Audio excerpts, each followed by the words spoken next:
Get ready for main dictation, November 1982.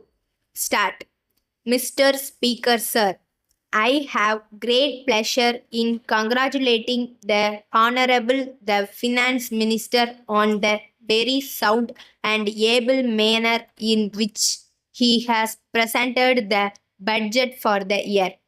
I do not do so in a conventional manner, but I do so very sincerely because I feel that, in spite of the fact that the ministry entered office only in the middle of July last, it has done its very best to present a budget which, to a large extent, tries to serve the people of the state. I may assure the finance minister that we on this side of the house are always prepared and ready to give our entire support to the government in all proposals and schemes that they may undertake for the improvement of the condition of the masses of this state. It was really difficult for the Honorable Minister in this short period to change from the old method of preparing the budget. He had necessarily to accept the estimates that were already made by the previous ministry or by the previous government. I would like to make in this connection a few observations on one or two features of the budget. In doing so, let me assure the Honorable the Finance Minister that I do so not in a spirit of criticism, but I do so in a spirit of placing the other side of the picture before him so that he may adopt such course as he thinks fit for the purpose of remedying the defects wherever possible. First, we are to a certain extent sorry about the way in which the lot of the agriculturist has been dealt with. Of course, we realize that the ministry did not have sufficient time to consider the question of land revenue in detail. It has not been possible for it to indicate whether the government will go into the matter fully during the present year and give some permanent relief to the agriculturist.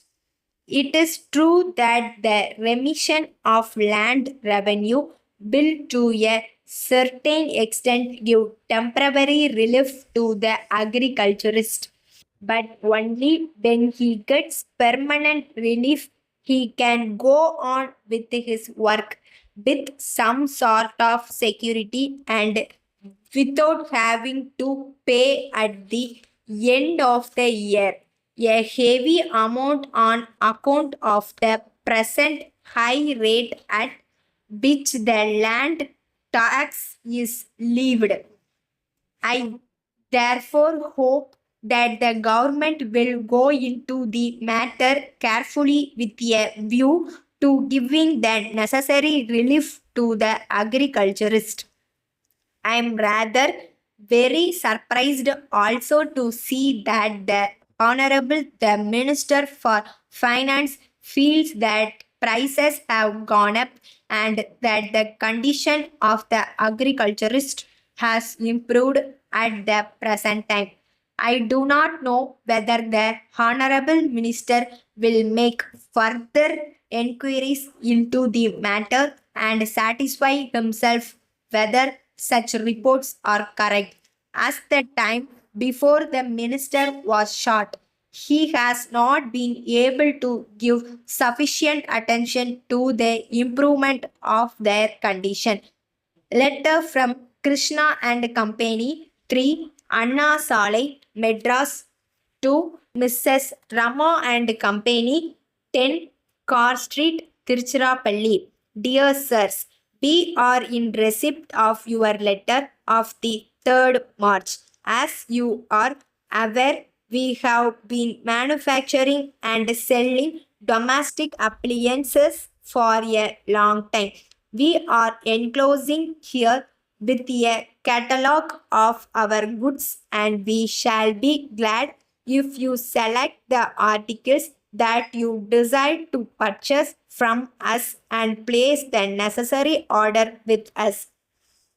We assure you that on receipt of your order, we shall take necessary steps to supply them to you at an early date. Normally, the goods will be supplied to you within 2 weeks from the date of receipt of order. As a special case, we shall try to supply you the goods required within a week from the date of receipt of order.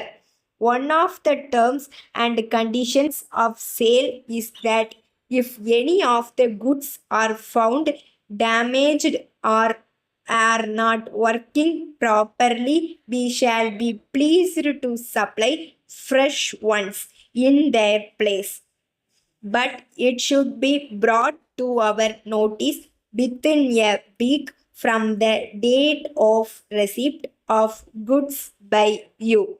Yours faithfully. Stop.